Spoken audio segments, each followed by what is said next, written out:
जाओ, हफ्ते में एक बार मंदिर जाओ, बस ऐसे ऐसे घूमते घूमते दिन में ऐसे माला कर दो, बस ये हो गया, तो क्या माला कर लो कभी नहीं। चाहे गृहस्थ हो या ब्रह्मचारी हो, हम सब क्या बनने हैं? भक्त बनने के लिए आए। भक्त बनने के लिए आए तो नहीं। अगर भक्त बनना है तो अपने आप को भक्त समझता है, और भक्ति का नियम ये है कि जो अपने को भक्त समझता है भक्ति नहीं है, और जो अपने आप को बिल्कुल अधम समझता है कि मेरे में कोई भक्ति नहीं है, वो भक्त। तो अगर हमको भक्त बनना है तो आपको प्रभुपाद की शिक्षा आचार्य गीता में भगवान बोलते हैं, ज्ञान का लक्षण है आचार्य, आचार्यों का मार्गदर्शन में हमको। और हमारे लिए आचार्य कौन? मॉडर्न डे आचार्य, मॉडर्न डे के लिए सबसे महान आचार्य कौन है? कोई डाउट नहीं इसमें, कोई डाउट? क्योंकि आप बताइए, जो अमेरिकन यूरोपियन, उनको उनसे नशा छुड़ाना, चाय कॉफी करके मतलब नशा छुड़ाना, उनसे अवैध प्रीतम और नियम पालन करवाना, किसने कराया है?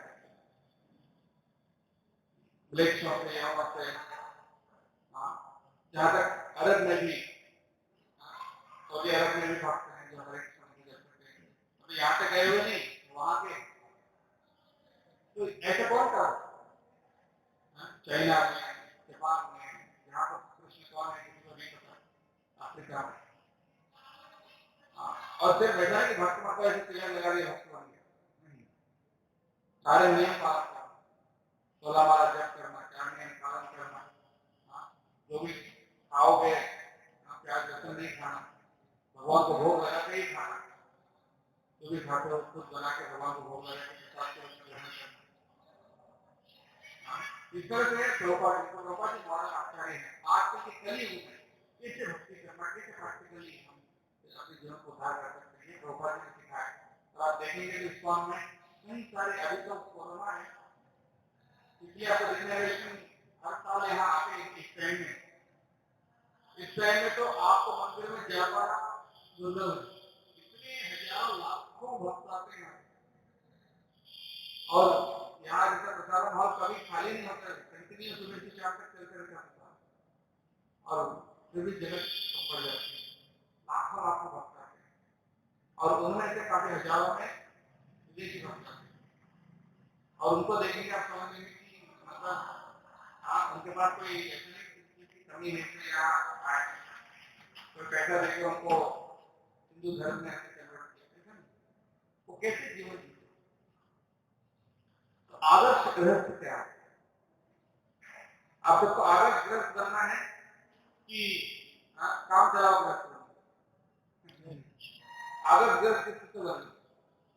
आदर्श गृहस्थ बनना, आपको गृहस्थ बनना है।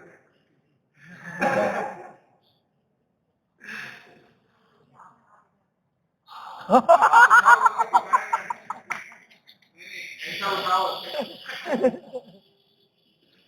अरे आदर्श गृहस्थ बनना हमारे वक्त की बात नहीं है, इसलिए हम छोड़ दिए थे, नहीं प्रयास करो, आपसे नहीं हो पाएगा, ये थोड़ा इजी है। तो कहने का मतलब ये है कि आदर्श गृहस्थ क्या होता है? सबसे पहले गृह मेधी और गृहस्थ में फर्क है। गृह मेधी कौन होता है? जो घर में रहता है लेकिन आसक्त है, सिर्फ खाना पीना एंजॉय करना, परिवार चलाना, यही उसका काम, वही गोल है, वो गृह मेधी है। तो गृहस्थ मतलब घर में रहता है, गृहस्थ के अंदर स्थित है, लेकिन उनको कोई आसक्ति नहीं, कोई लगाव नहीं, लगाव सिर्फ भगवान, वो गृहस्थ ये समझता है कि इसमें कोई चीज मेरा नहीं, भगवान मैं सिर्फ दास, ये घर मेरा नहीं, भगवान का। मेरी पत्नी भी मेरी नहीं, भगवान की दासी है, मेरे पति भी भगवान के दास, मेरे बच्चे भी भगवान के बच्चे हैं, उनको सेवा करना मेरा काम है, मेरा धर्म। तो इस प्रकार से इस भावना से जो रहता है वो गृहस्थ। और उसमें पहले तो सबको डिसिप्लिन चाहिए। कोई भी चीज में मान लो आपको फौजी बनना है, किसी भी चीज में आपको आगे जाना है, तो क्या करना है, डिसिप्लिन चाहिए। तो सबसे पहले डिसिप्लिन क्या है? सबसे पहला डिसिप्लिन है नियमित रूप से भक्तों के संग में आना। क्योंकि भक्तिनाथ ठाकुर बताते हैं कि भगवान का नाम जप करना तो सबसे प्रधान है, लेकिन वो भगवान का नाम आप कहां से सीखें? किसी भक्त से ही सुने ना, कोई भक्त ने आकर बताया कि हरिनाम करो, नहीं तो अपन ने पहले से तो अपना देख लिया। तो हमने इसलिए पहले भक्तों के साथ नियमित रूप से रेगुलर भक्तों के साथ, और भक्तों के संग में जाके उनको 2-4 गाली देके आना कि नहीं, क्या करना है। बहुत नम्रता के साथ भक्तों के साथ सामने जाओगे, बहुत नम्रता के साथ। नम्रता का मतलब क्या होता है? ह्यूमिलिटी। तृण से भी खुद को अलग समझना, उनका दास समझना। इसलिए हम दीक्षा के बाद नाम मिलता है, तो क्या नाम मिलता है? दास। और दूसरों को हम क्या बोलते हैं? प्रभु। एक दूसरे को संबोधित करते हैं आशीष प्रभु, दूसरा प्रभु, इस प्रकार। तो इस भावना से भक्तों से करना है और कोशिश करना है कि हमारे वजह से कोई तकलीफ ना हो। भरपूर प्रयास करना चाहिए। आप प्रयास करने के बाद कभी कभी हो जाते हैं तकलीफ, तो उसमें आप जिम्मेदार नहीं है। देखिए कभी कभी कोई जैसे युधिष्ठिर महाराज को किसी को अजात शत्रु थे, उनके कोई शत्रु ही नहीं मानते, लेकिन दुर्योधन अपने आप से शत्रुता मोल लिया। उसने तो कोई शत्रुता वाली काम तो किया नहीं। ऐसे आपने उसमें के घर कभी हो सकता है किसी के अंदर से ऐसा, या अनजाने से हो सकता है जानबूझ के नहीं, लेकिन एटलीस्ट हमको समझना चाहिए भक्तों की सेवा उस भावना को पहला नहीं, नियमित रूप से भक्तों के साथ और रोज भगवान का नाम का जप करें। हरे कृष्णा हरे कृष्णा कृष्णा कृष्णा हरे हरे, हरे राम राम राम हरे। कितना जप करना प्रभुपाद जी ने बताया? 16। डोसेज होता है, कोई दवाई लेते हैं तो बोलते हैं इतना इतने चम्मच जप कर लीजिए, इतना गोलियां खाइए, दिन में इतने बार लीजिए। इसी प्रकार से इसका भी डोसेज है। तो 16 वाला कम से कम, ज्यादा से ज्यादा नहीं, कम से कम 16 वाला करें। और तो हम 16 वाला का जब ऑलरेडी कर रहे हैं, बहुत बढ़िया। तो जो नहीं कर रहे हैं, इसका मतलब यह नहीं कि वो अभी तुरंत शुरू करना चाहिए। आपको अगर टाइम लगेगा तो इसको धीरे धीरे बढ़ाना। तुरंत अगर बढ़ाएंगे तो आपको मेंटेन नहीं करना। तो हम जनरली बोलते हैं शुरुआत में 4 माला शुरू करो, 4 माला करने में 20 मिनट, फिर धीरे धीरे 4 और बढ़ाओ, 2 और बढ़ाओ, पर लेकिन 16 माला कैसे करना है? ध्यान दो, क्योंकि भगवान का नाम जब तक समय भगवान हमारे साथ में बैठे तो पूरा ध्यान से करना है। इसको हमें आदत ग्रस्त है। आपने सुना फोर्ड, फोर्ड कार कंपनी, उसके जो मालिक हैं अम्बरीश प्रभु, इतने बड़े कंपनी के मालिक हैं। और भी बहुत सारे गृहस्थ भक्त हैं जो बड़े बड़े बिजनेस पीपल हैं, बहुत सारे कार्य करते हैं, फिर भी सुबह अपना समय निकाल कर स्टूडेंट्स में भी बहुत सारे मेडिकल स्टूडेंट्स हैं, मेडिकल वाले तो बहुत ज्यादा पढ़ाई करना पड़ता है, वो लोग भी बैठकर क्या करते हैं? माला करते हैं रेगुलरली, और उससे उनका पढ़ाई भी अच्छी होती है। उनको विश्वास है भगवान के ऊपर, एट द सेम टाइम वो अपना पढ़ाई भी अच्छा करते हैं, तो उसको रिजल्ट मिलता है भगवान। तो ये विश्वास रखना कि ये संभव है, हम नियमित रूप से स्ट्रिक्टली फॉलो करते हैं। और प्रभुपाद जी बोलते हैं ब्रह्म मुहूर्त। ब्रह्म मुहूर्त क्या होता है? सूर्योदय से 1.5 घंटे पहले, सूर्योदय से पहले 1.5 घंटे का जो समय होता है वो ब्रह्म मुहूर्त। उस टाइम में जो भी हम भक्ति करते हैं सबसे ज्यादा लाभ होता है। इस्कॉन का नियम ये है, प्रभुपाद जी ने सिर्फ ये ऐसा नहीं कि मंदिर में रहने वालों के लिए, जो भी इस्कॉन से जुड़ेगा, आप कहीं पे भी रहो, घर पे रहो, हॉस्टल में रहो, कहीं पे भी रहो, लेकिन धीरे धीरे आपको नियम बनाना चाहिए, सुबह 4 बजे कम से कम उठेंगे। क्योंकि अगर भक्ति में सीरियस है तो सबसे अच्छा समय, पहला समय भगवान को देना चाहिए। कोई भी खाना खाते हैं, पहले आप खाते भगवान को भोग लगाओगे, पहले भगवान को भोग लगाओगे। उसी प्रकार से दिन का समय भी सबसे पहला जो बेस्ट समय भगवान को, उसके बाद का समय अपने लिए, पहला समय भगवान, और उसके बाद अपन भक्ति कर रहे हैं एक तरफ, तो दूसरी तरफ गलत काम करेंगे तो सही अच्छा होगा। एक तरफ मान लो झाड़ू लगा रहे हैं, साफ कर रहे हैं, दूसरी तरफ से कचरा डाल रहे हैं, क्या होगा? तो अगर हम शुद्ध भक्ति के मार्ग में जाना चाहते हैं तो पहले क्या करना चाहिए? एक तो भक्ति करना चाहिए, साथ में गलत काम नहीं करना चाहिए। गलत काम क्या होता है?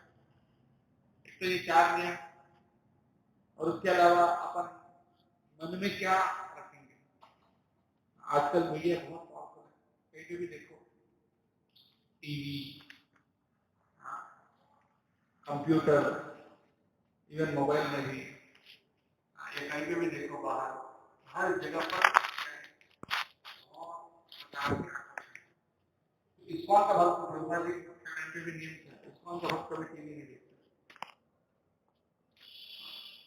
आप अपने आप को आइडियल इस्कॉन के भक्त समझते हैं, संजय गुरु समझ रहे? हरे कृष्ण, संजय राठौड़ को,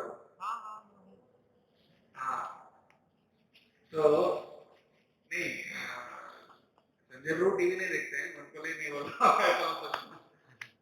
तो मैं वो टीगर थे रूल्स जानने के लिए, इसलिए उनका नाम लिया। तो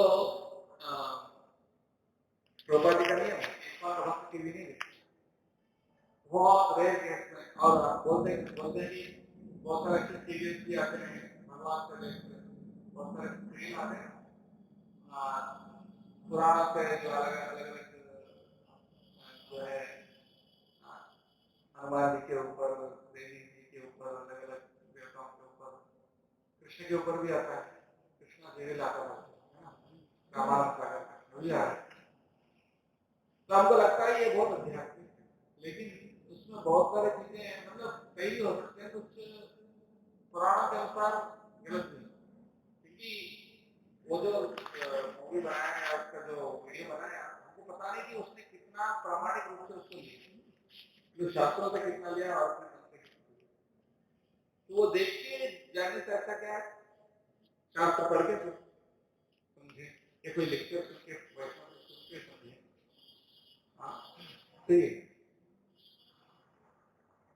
तो सीरियस के हिसाब से भी आपको अपने को देखने की जरूरत है। उससे अच्छा वो समय अपने को किसमें देना है, कोई बुक्स पढ़ना है, प्रॉपर्टी के बुक्स पढ़ना है, या कुछ लेक्चर सुनना है। अगला पॉइंट है किनसे सुनना है। इस दुनिया में बहुत सारे टीचर्स हैं, हर फील्ड में, ठीक है, हर जगह ढोंगी बहुत सारे हैं, असली कम है ढोंगी ज्यादा। तो आपने को कैसे समझ में आएगा? बहुत सारा चीज समझने के लिए बहुत आपको शास्त्र सब पढ़ना पड़ेगा। तो उस चक्कर में ना पड़ के हमको क्या करना है, बस एक ही रास्ते पे चलना है। इस्कॉन में आए हैं तो उसी रास्ते पे चलना। जरूरत नहीं कि हम 10 अलग अलग गुरुओं से सुने, अलग अलग बाबाओं से, अलग अलग, तो फिर हम कंफ्यूज हो सकते हैं। क्योंकि हो सकता है, आप बोल सकते हैं कि वो भी अच्छा ही बोल रहे हैं, लेकिन उसमें कौन सा पॉइंट सही है और अपने प्रॉपर्टी की शिक्षा से कितना मैच करता है, कितना नहीं मैच करता, ये भी हमको नहीं पता। जैसे उदाहरण के लिए आप डॉक्टर, आप बीमार है ना, बीमार है तो क्या करेंगे? डॉक्टर को दिखाएंगे। कितने डॉक्टर? 4, 5, 10, 12? हाँ, तो ऐसा नहीं कि 12 डॉक्टर हैं तो 12 में 11 सब लोग बाकी गलत है, या उनको डॉक्टरी करना नहीं आता, ऐसा है? सब प्रामाणिक है, लेकिन आपको दवाई एक ही डॉक्टर का लेना। अगर 4 डॉक्टर को दिखाएंगे, 4 दवाई करके लेंगे तो एक अच्छा डॉक्टर के पास जाओ, उन्होंने जैसा दवाई दिया वैसा रिसीव। तब आपका बीमारी ठीक है। उसी प्रकार से हम सबसे प्रामाणिक डॉक्टर के पास तो आए हैं, तो फिर से आपको 10 डॉक्टर को लेने की जरूरत नहीं है। फिर वो कुछ बोलेंगे, फिर ये कुछ बोलेंगे, उसको वो करें कि ये करें कि कुछ और करें, एक नाव पे चलो। बोले दोनों नाव कई जगह जा रहे हैं, लेकिन दो नाव पे एक नाव में क्या कर जाओगे? तो इसलिए हमको एक नाव पे चलना है, कौन से नाव पे चलना? गुरु कर्म धारण हम ये हृदय माध्यम सुलभम सुदुर्लभम लवम सकल्पम गुरु कर्म धारण। गुरु लवम का मतलब क्या होता है? नाव। इस भाव समुद्र को पार करने का नाव। उस नाव में हम बैठे और उस नाव को चलाने वाला कौन है? गुरु। लवम सकल्पम गुरु कर्म धारण मयार कोलेन नभुत्व तेरिकम उमा भवाब्धिम न करे आत्मा। भवाब्धिम यानी भाव समुद्र को न करे, जो पार नहीं करता है तो आत्मा, मतलब वो आत्महत्या कर रहा है। क्यों? क्योंकि उनको इतना अच्छा नाव मिला है। एक तो नाव मिला है समुद्र पार करने के लिए। हृदय हम नाव क्या है? मनुष्य शरीर। ये नाव मनुष्य शरीर एक नाव सुलभम। हम अपने आप से भगवान की कृपा से मिला है। तो दुर्लभ बहुत दुर्लभ है। इतना आसानी से कितने पता नहीं कितने लाखों करोड़ों जन्म के बाद दुर्लभ। और इतना अच्छा सुकल्प बहुत अच्छा नाम है। इसमें आप सोच सकते हैं, भगवान का नाम ले सकते हैं, सेवा कर सकते हैं। इतना अच्छा नाम। ये नाव इसके प्रॉपर्टी है हमारी, इसको भी हम यूज नहीं करते। और गुरु कर्णधार उसका कैप्टन कौन है? गुरु। गुरु कैप्टन के रूप में आए हैं, तो फिर आपको उसको छोड़ के, मतलब उनके गाइडेंस में अपने शरीर को देना है। गुरु जी आप बताइए कैसे अपने जीवन को चला। और अनुकूल अनुकूल हवा बह रही है, अनुकूल हवा भी बह रही है। अनुकूल हवा क्या है? शास्त्रों की, शास्त्रों के निर्देश, वैष्णव का संग, अनुकूल हवा भक्त संघ रूप में अनुकूल हवा है, गुरु कर्णधार है। और एक मनुष्य रूप में अच्छा नाम। इतना होने के बाद भी अगर कोई व्यक्ति भगवद्धाम में जाता है, वो क्या है? आत्महत्या करता है। इसलिए आपको क्या करना चाहिए? वेस्ट नहीं करना चाहिए जीवन एक पल में। तो इसलिए गुरु के निर्देश में आपको और आगे और क्या क्या है? इसको आपका गृहस्थ वैष्णव क्या करता है? प्रचार भी करना चाहिए। जो प्रभुपाद जी भी जो गृहस्थ आश्रम में थे, प्रभुपाद जी तो संन्यास कौन से साल में लेकर किया है?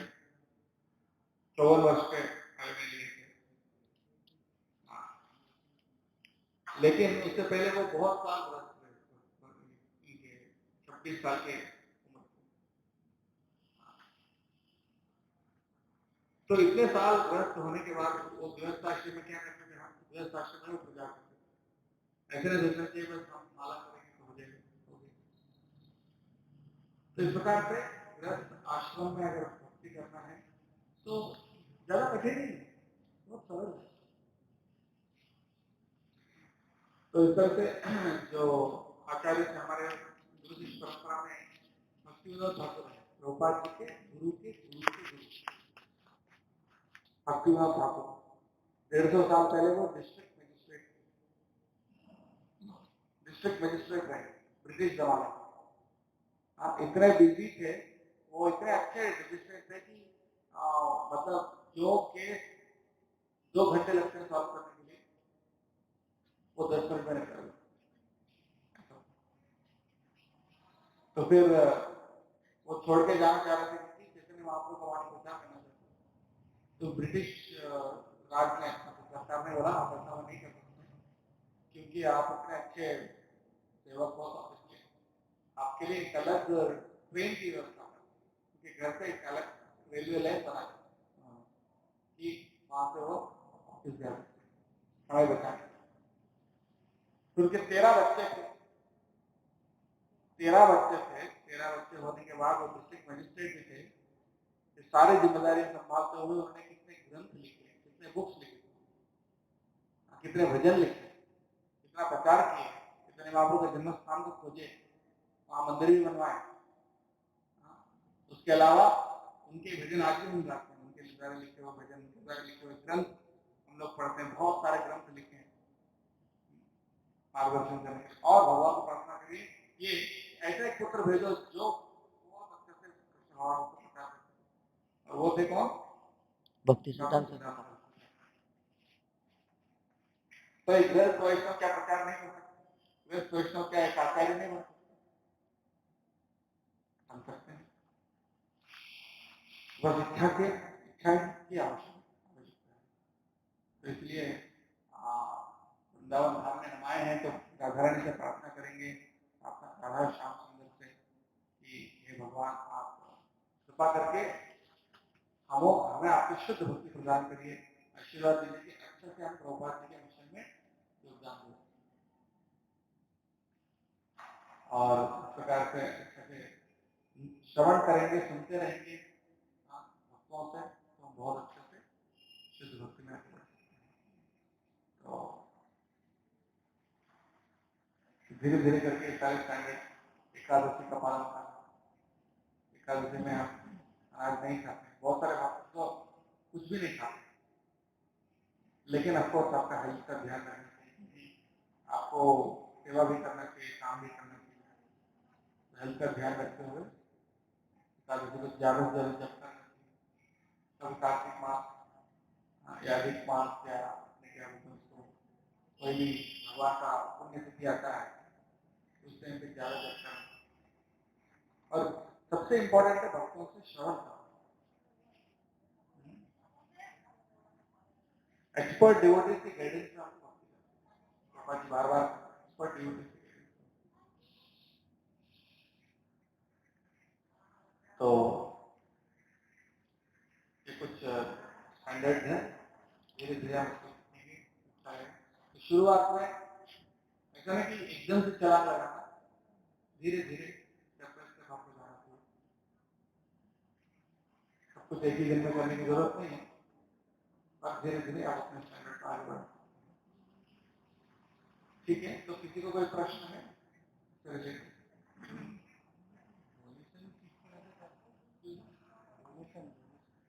डोनेशन डोनेशन किस तरह से करना है? ओके, बहुत अच्छा प्रश्न है। प्रभुपाद जी ने जो स्टैंडर्ड दिया था कि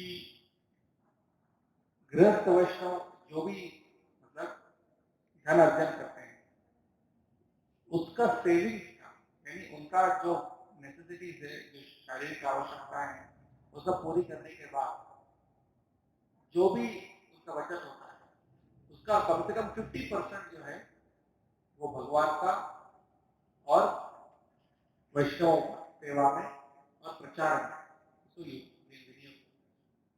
50% ऑफ योर सेविंग।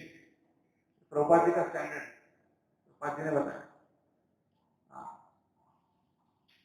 और उसमें बाकी 50% में 25 जो आधा है, मतलब 25% 25% अपने परिवार और रिश्तेदारों के लिए बचा करें।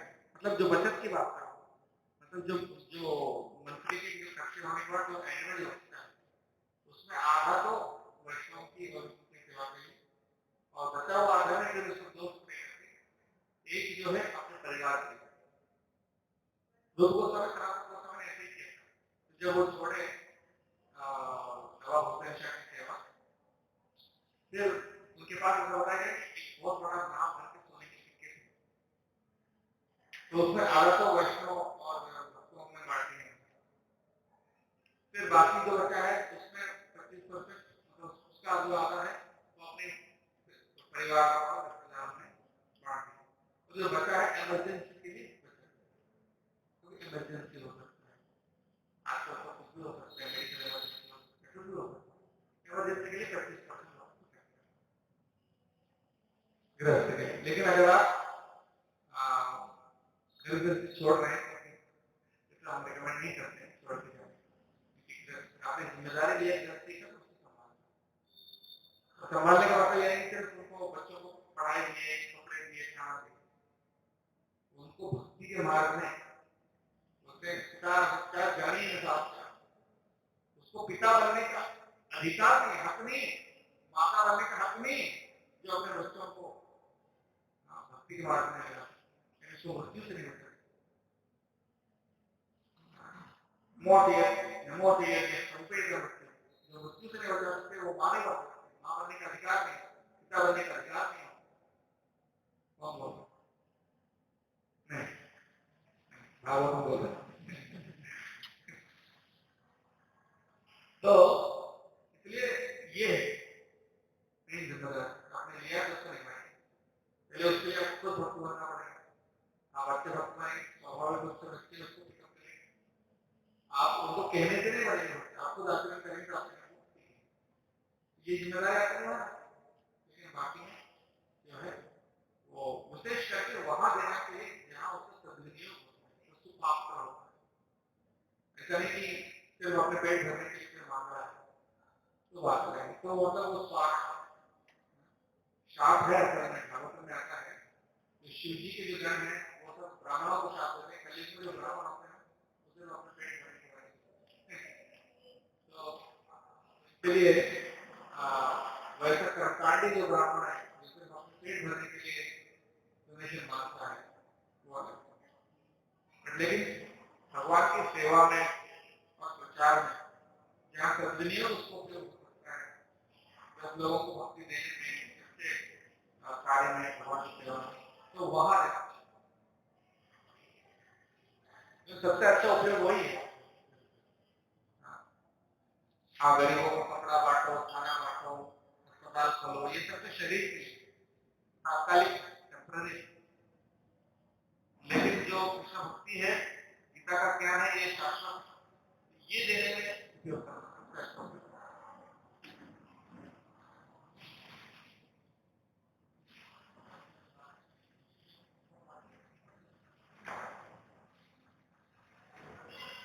बाकी 50% शुद्ध होता है, क्योंकि आपको उद्देश्य की शरीर को भी बचाना जरूरी है, शरीर को नहीं बचाओगे तो आप भगवान की परिवार वाले ने आपको साथ दिया इसलिए आप भक्ति कर पा रहे, परिवार वाले आपको साथ नहीं देते तो माला कर सकते हैं, अगर आप माला करने बैठे हैं घर में तो आपको डिस्टर्ब कर रहे हैं तो माला कर सकते हैं, तो उनने भी साथ दिया ना, तो उनको भी देखना अपना जिम्मेदारी है।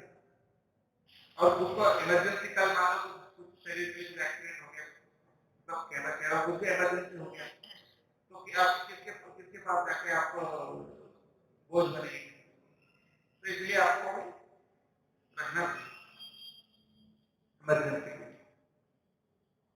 तो शरीर को भी देखना है, ये नहीं बोल रहे शरीर को पूरा निगलेक्ट करना, ये शरीर की जब आपका रहेगा तभी तो भगवान की सेवा करेंगे ना, तो शरीर को भी प्रॉपरली मेंटेन करने के लिए ये बताएगा, और आत्मा के लिए भक्ति के भगवान के लिए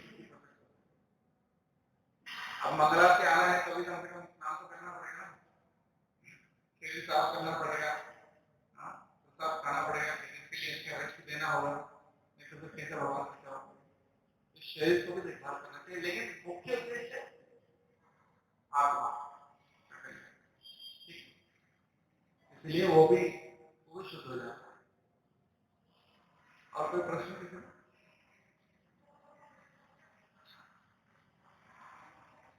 ठीक है, तो प्रयास करिए है विराम देते हैं, और आप बस आराम करिए, जल्दी आराम करिए, और जिनका कमरे का दिक्कत है, अभिनव प्रभु और माता पिता, वो अभी हम जाके फॉलो अप कर लेंगे, उसको बात कर लेंगे ना, मतलब जो भी करना है उसके, और किसी को कोई दिक्कत है किसी कमरे से रिलेटेड, गर्म पानी से रिलेटेड, कोई